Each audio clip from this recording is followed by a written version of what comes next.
Oke, baik. Bismillahirrahmanirrahim. Mari kita sama-sama mendengarkan presentasi materi dari dosen tamu kita terkait dengan pengenalan software desain grafis, khususnya CorelDRAW. Secara lebih detail lagi akan menjelaskan fungsi dari toolbars yang ada di CorelDRAW. Bismillahirrahmanirrahim. Baik, Assalamualaikum. Ketemu lagi dengan saya Muhammad Nur Fatahillah. Teman-teman bisa memanggil saya Fatah bagi yang belum mengenal ya. Baik, kali ini saya akan coba memaparkan mengenai aplikasi CorelDRAW bagi teman-teman yang mungkin masih menggunakan CorelDRAW, karena saya menggunakan 2020 ya. Teman-teman yang menggunakan 2017 atau di bawahnya X7, X6 atau X3 ya nggak ada masalah. Karena secara general aplikasi itu sama aja, paling ada updatean mungkin mengenai menu barnya atau toolbar yang ditambahkan ya. Fitur-fitur tambahan itu nggak terlalu menjadi problem yang serius ya. Cuman untuk hal mendasar seperti kayak move tool, cropping tools atau teks itu tetap ada di semua aplikasi desain. Baik, saya akan coba mulai untuk masuk ke materi CorelDRAW. Sebelumnya saya akan coba share screen ya. Baik, mungkin teman-teman sudah bisa melihat share screen saya. Di sini kita akan membahas mengenai desain grafis, yaitu aplikasi tools dalam pembuatan desain grafis di CorelDRAW. Baik, saya akan coba memaparkan sedikit mengenai apa itu Corel.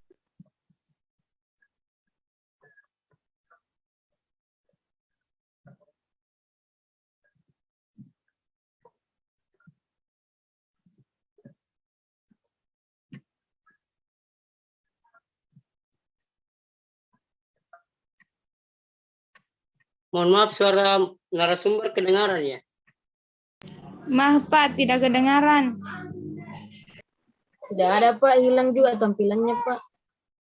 Tunggu ya, saya sambungkan kembali. Mohon ditunggu sejenak ya.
Cek sound.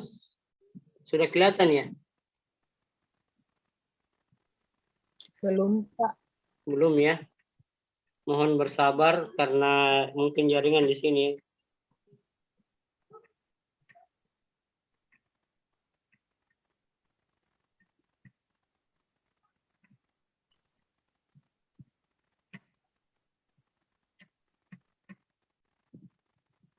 Kelihatan ya? Sudah ya?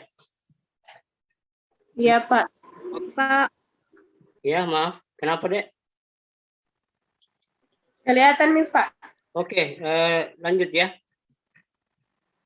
Untuk pelajar desain grafis secara profesional maupun ilustrasi teknis. Terus mengapa CorelDRAW? CorelDRAW adalah salah satu perangkat lunak yang baik untuk digunakan di industri kreatif sebagai perangkat yang mudah digunakan. Karena alasan paling dasarnya ya karena mudah digunakan aja. Terus keunggulan dari CorelDRAW mampu mengerjakan desain seperti sketsa, keperluan advertising juga rancangan dasar bangunan. Walaupun CorelDRAW itu pada dasarnya 2 dimensi, bukan berarti membatasi diri untuk membuat suatu desain 3 dimensi.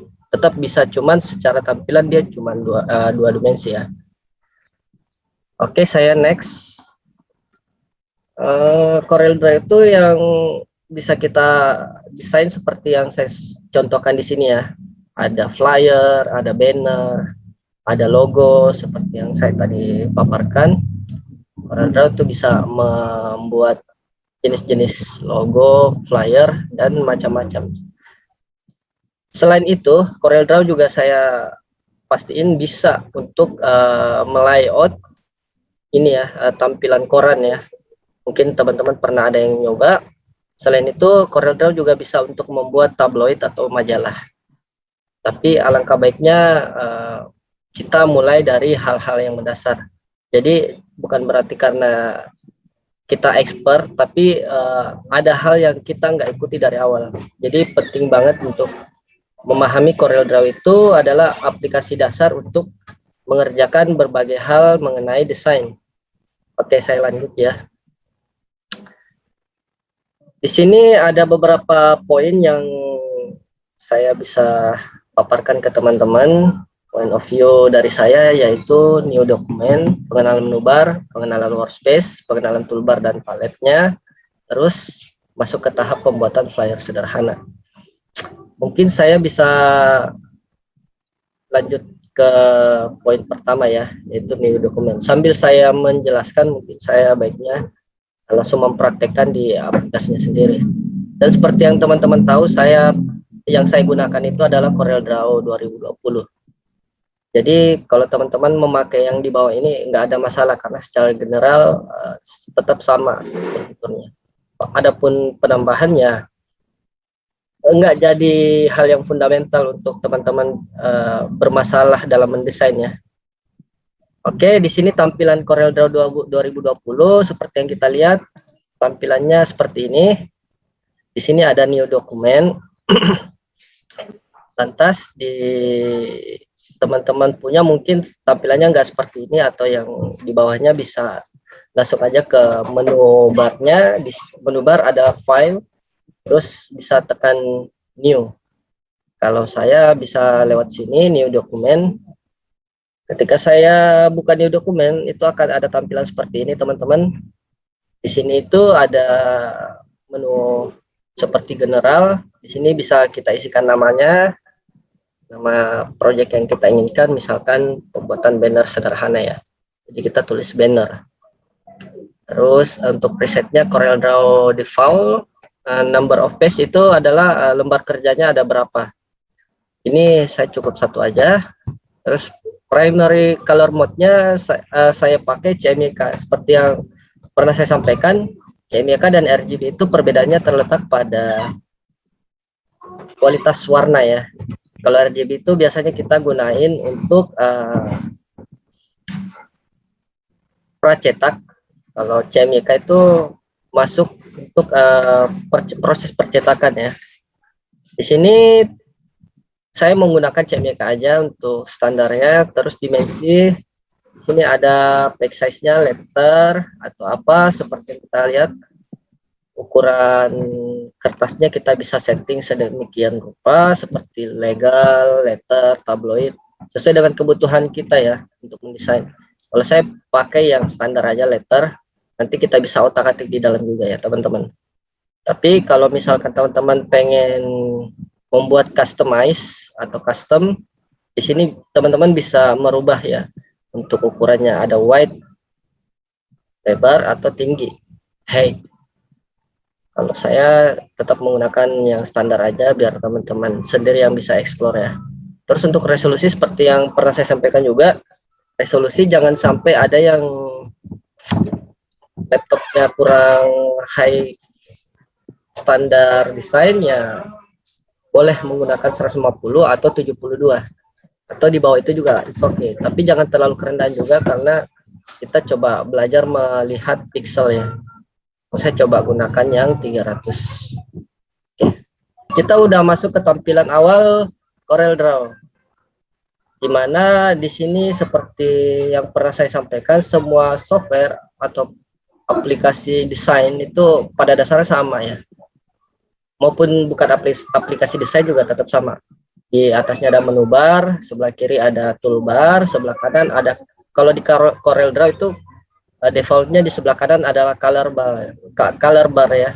Tapi teman-teman bisa mengganti ini sebagai palet, tapi saya nggak panjang ya untuk masuk ke situ biar efisiensi waktu. Jadi untuk paletnya mungkin kita bisa customize sendiri di mana, yaitu di Windows. Di Windows itu ada workspace, teman-teman bisa memilih sesuai dengan bidangnya teman-teman miliki sendiri ya, misalkan seperti illustration atau backlight layout atau Adobe Illustration.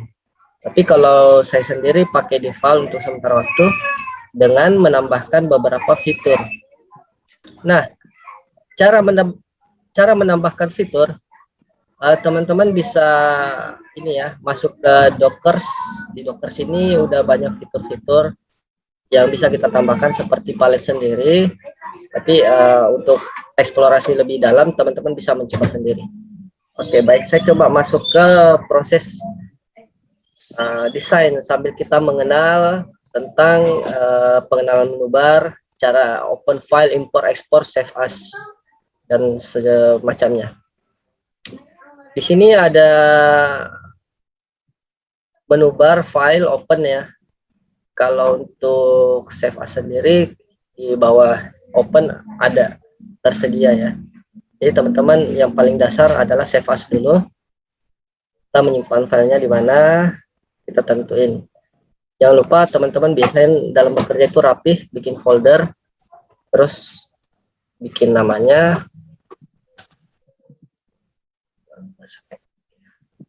terus di dalamnya teman-teman langsung simpan aja. Karena di awal teman-teman udah ngasih nama banner, jadi otomatis namanya juga, file name-nya juga banner ya. Jadi kalau teman-teman mau mengganti silahkan. Saya save as. Untuk make sure di awal kita coba cross check dulu apakah filenya sudah masuk. Dan oke, teman-teman di sini filenya udah masuk ya di folder yang kita sudah tentuin. Oke, saya next ya. Nah, teman-teman, untuk next kita coba mengenal dulu ya bagian toolbar seperti yang ada di materi sebelumnya tentang Photoshop. Di sini ada move tools atau pick tools. Ini fungsinya untuk move atau pick. Di sini select position or transform object. Jadi kita bisa memindah-mindahkan objek tertentu dengan pick tools ini. Terus yang kedua ada set tool. Set tool sendiri gunanya untuk edit curve object or text character by manipulating nodes. Maksudnya untuk mengintervensi poin-poin dari move pen tool yang kita bikin ya. Misalkan kita bikin lengkungan, dari poin-poin lengkungan itu kita bisa mengintervensi atau memanipulasi ya. Untuk dasarnya seperti ini nih contohnya. Saya coba bikin satu. Nah, saya bikin kotak ya teman-teman, terus saya coba intervensi poinnya. Nah, ini seperti yang saya bilang, poinnya bisa kita intervensi dengan menggunakan shape tool ini. Ini biasanya digunakan untuk membuat lekukan sesuai dengan sampel yang kita inginkan, seperti foto, kita mau bikin vektor wajah, ini bisa kita gunakan. Oke, saya next dulu. Di sini ada crop tool sendiri yang seperti kita tahu untuk memotong gambar ya. Cropping atau memotong. Nah, seperti ini teman-teman. Jadi yang kepotong sebelah yang di luar tadi ya. Ini kan saya ulang lagi.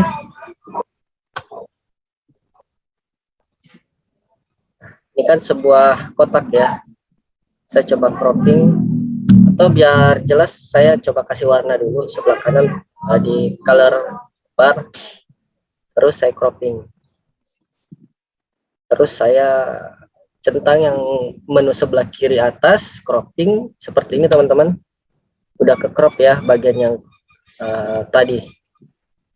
Untuk next saya coba ke zoom tools sendiri gunanya untuk detailing ya, atau outframe. Misalkan kita mau ngedetail sesuatu, kita bisa zoom in atau pencet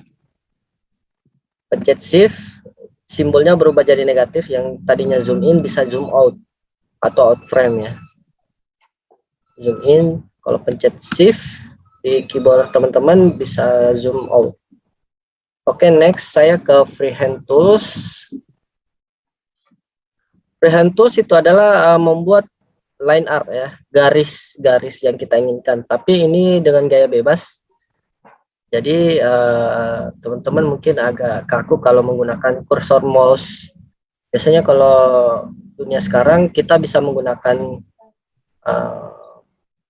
pen mouse ya, atau mungkin ada istilah yang lebih kerennya, pen mouse ini lebih enak untuk digunakan, tapi syaratnya ya laptop teman-teman harus touchscreen. Oke, selain dari freehand tools tadi, ada di sudut kanan bawah toolbarnya itu ada pilihan opsi lain teman-teman. Jadi kita mencet yang ini ya, ini agak kecil sih kelihatannya, mungkin teman-teman bisa kelihatan, dipencet aja. Di sini ada menu lain. Selain dari freehand ada 2-point line, ada resizer, ada pen tool. Nah teman-teman, seperti yang kita lihat, yang umumnya di dunia desain tuh yang paling sering saya temuin ya pen tool ya. Teman-teman bisa pilih pen tool. Yang lain juga fungsinya sesuai dengan namanya masing-masing. Teman-teman nggak usah khawatir, yang paling umum digunakan itu pen tool. Nah coba saya klik. Oke, saya coba menggambar sesuai dengan garis yang saya inginkan. Nah teman-teman bisa lihat sendiri kan, saya coba membuat lingkaran.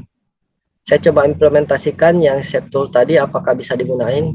Ya ternyata bisa teman-teman ya, untuk mengintervensi poin-poin dari lingkaran yang kita bikin.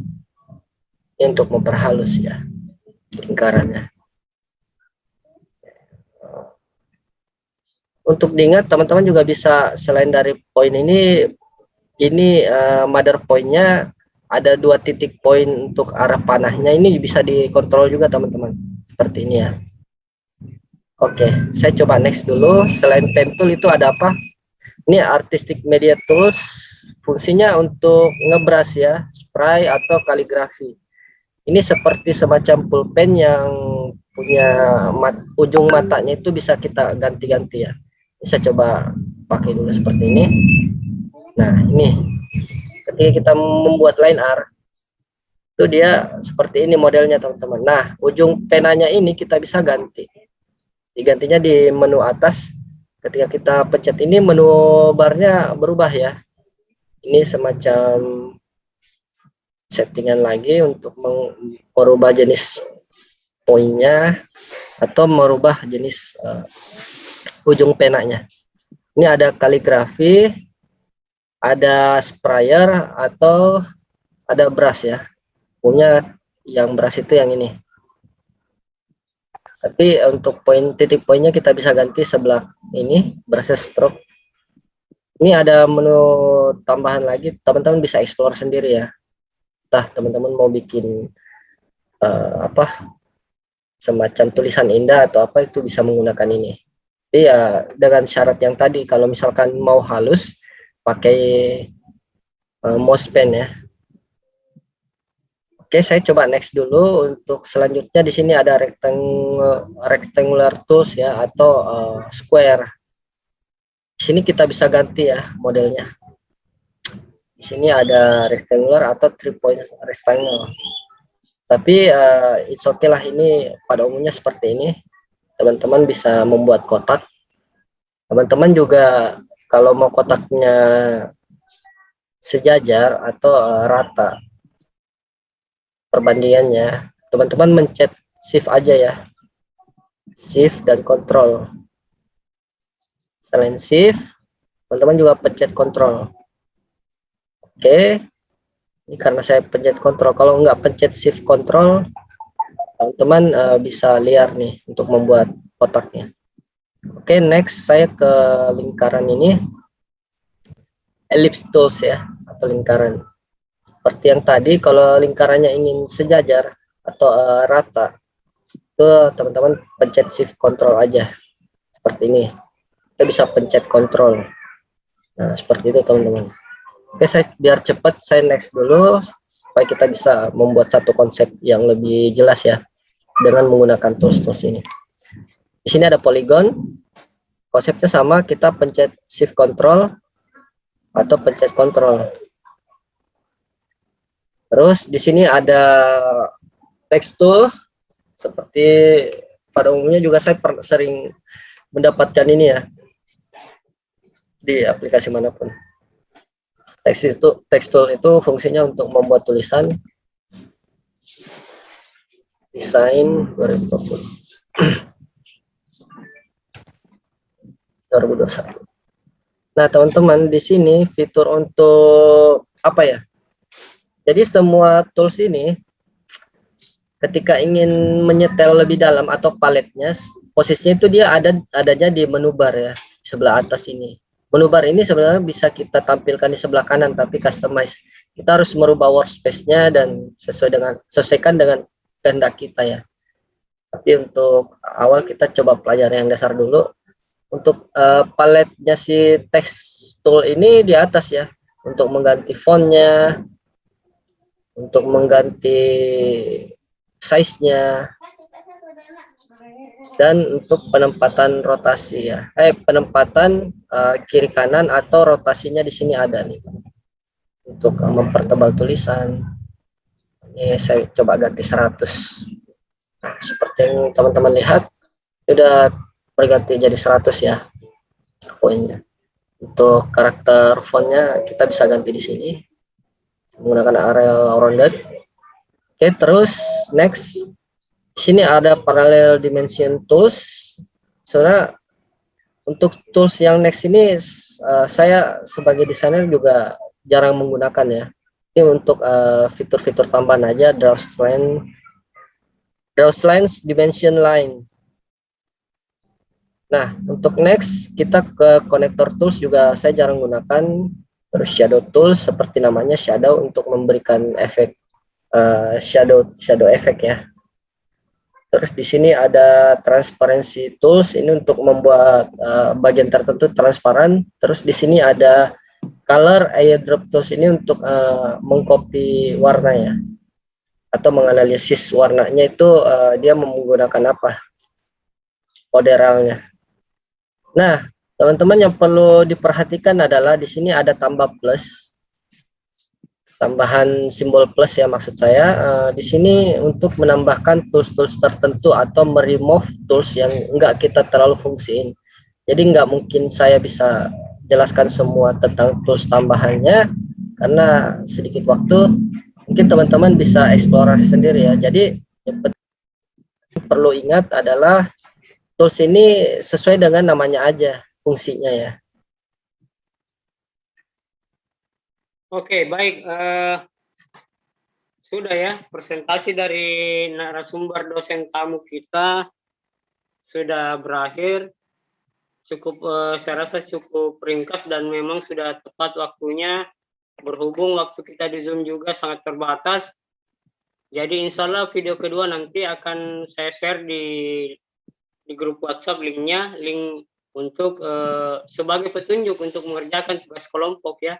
Video yang kedua yang akan dipaparkan juga oleh narasumber kita tadi tentang bagaimana mengerjakan secara langsung sebuah konsep, misalnya banner, flyer, poster dan sebagainya. Nah, sebelum saya menutup perjumpaan kita di Zoom, ada beberapa yang perlu saya tegaskan kembali supaya adik-adik mahasiswa ingat bahwa di dalam CorelDRAW sebenarnya hampir sama saja dengan Photoshop ya, tapi seperti yang dikatakan narasumber tadi bahwa CorelDRAW dibandingkan Photoshop lebih mudah sebenarnya CorelDRAW. Sangat, karena memang fitur-fitur atau menu-menu yang ada di CorelDRAW itu simple, tidak seribet Photoshop. Photoshop itu kan sangat banyak fiturnya, terlalu detail. Kalau CorelDRAW saya kira sangat mudah dan penggunanya memang berbahasa Inggris ya. Tinggal bagaimana adik-adik mahasiswa memahami fungsi dari menu bar, toolbar, dan color bar yang ada di CorelDRAW. Saya kira itu ya. Terutama tadi yang dijelaskan oleh narasumber adalah fungsi dari tools. Toolbar ya yang sebelah kiri itu. Kalau menu bar yang sebelah atas, kalau toolbar yang sebelah kirinya. Nah, itu yang paling sering digunakan di Corel, itulah yang di sebelah kiri, toolbarnya. Itu perlu dikuasai, dipahami oleh adik-adik mahasiswa. Jadi nanti saya mengharapkan semua kelompok mulai hari ini sudah bisa mulai bekerja secara kelompok untuk mengerjakan sebuah karya desain grafis, apapun itu, baik logo, spanduk, baliho. Jadi bebas ya, pilihannya bebas. Semua kelompok bebas memilih apa saja karya desain grafis yang mau dibuat. Dan harapannya dikerjakan secara kelompok, bukan individu ya. Itulah mengapa kemarin pertemuan yang lalu saya instruksikan untuk menginstal dua aplikasi, yaitu CorelDRAW dan Filmora. Filmora minggu depan ya, kita akan masuk di materi Filmora atau cara membuat video melalui aplikasi software berbasis 3D atau Filmora dalam hal ini. Kalau hari ini cukup CorelDRAW dan sekaligus kita praktik ya hari ini. Dan hasil dari karya desain grafis masing-masing kelompok itu nanti diupload minggu depan ya. Saya ulangi, diupload minggu depan sebelum jam perkuliahan dimulai. Jadi ada sangat panjang waktu untuk mengerjakan secara kelompok tugas yang saya maksud tersebut, supaya perkuliahan kita bisa betul-betul berimbang antara teori dan praktiknya. Oke, saya kira cukup ya untuk hari ini. Mudah-mudahan apa yang disampaikan narasumber kita itu bermanfaat bagi adik-adik mahasiswa, bukan hanya dalam proses formalitas perkuliahan saja, tapi mudah-mudahan nanti bisa diaplikasikan di kemudian hari jika memang adik-adik mahasiswa ingin menggeluti yang namanya dunia desain grafis. Apalagi ada mahasiswa yang mungkin yang ingin menjalani profesi seperti narasumber kita, karena memang narasumber kita itu tadi memang pakarnya, ahlinya memang, karena sejak beliau SMA, kalau saya tidak salah ingat, sejak SMA beliau sudah menekuni desain grafis. Malah sekolahnya itu SMA Grafika, kalau saya tidak salah ya. S1, S2-nya juga di Jakarta, program studi desain komunikasi visual. Jadi sudah tidak diragukan lagi jam terbang beliau terkait desain komunikasi visual. Terutama juga pekerjaannya ya. Jadi saya hanya sekedar memberikan informasi agar adik-adik mahasiswa paham latar belakang narasumber kita yang memang sudah kompeten di bidang desain komunikasi visual. Berbeda halnya dengan saya ya. Saya mempelajari desain grafis itu bukan secara langsung background pendidikan, tapi autodidak sekaligus hobi ya.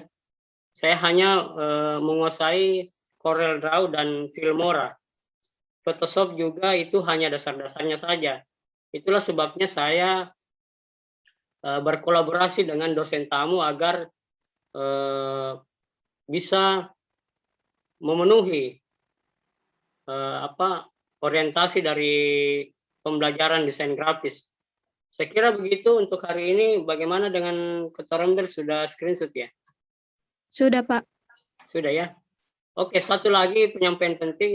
Sekiranya adik-adik mahasiswa ingin konsultasi seputar desain grafis, boleh mengajukan pertanyaan di grup WhatsApp ya. Nanti insya Allah Kota Rombel saya harap untuk memasukkan nomor narasumber kita tadi supaya bisa terjadi diskusi nantinya di grup WhatsApp ya. Sekiranya ada adik-adik mahasiswa yang ingin betul-betul bertanya atau memang kurang paham mengenai Corel Draw atau Photoshop, bisa bertanya langsung di grup WhatsApp ya.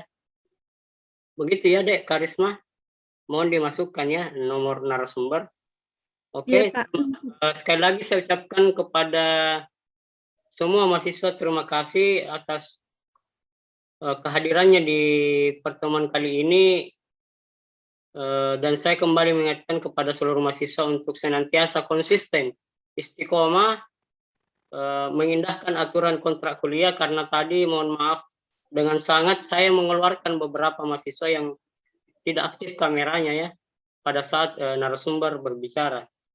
Jadi kita harus konsisten. Begitu pula dengan rombel lain juga, semua aturan saya terapkan ya.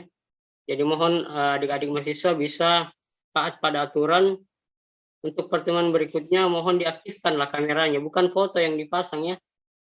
Maksudnya mengaktifkan kamera, tetap hadir di depan kamera, munculkan wajahnya ya. Karena memang ini aturan yang utama dalam proses kuliah online, bahwa kuliah harus berjarak